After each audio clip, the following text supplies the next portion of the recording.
Welcome to Penrose Learning, where we make understanding easy. In this video, I will explain how to make an omelet for your baby.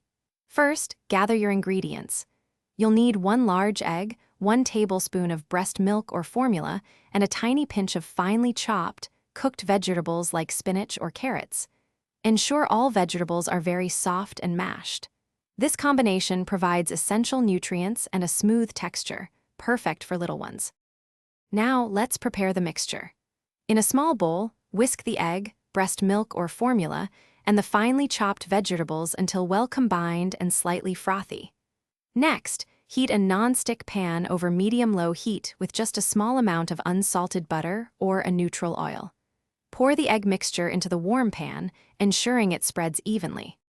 Cook the omelet slowly, without stirring, until the edges are set and the center is almost firm.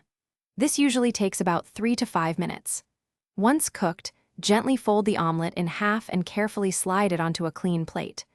Allow it to cool slightly, then cut it into small, bite-sized pieces that are easy for your baby to pick up and chew safely. Always ensure all ingredients are fresh and cooked thoroughly to prevent any foodborne illnesses. It's crucial to avoid adding salt, sugar, or strong spices to your baby's omelet, as their kidneys are still developing, and these can be harmful. Offer small portions and supervise your baby while they eat.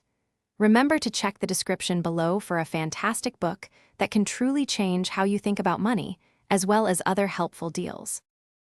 Thanks for watching. If this was helpful, leave a like and consider subscribing. See you next time.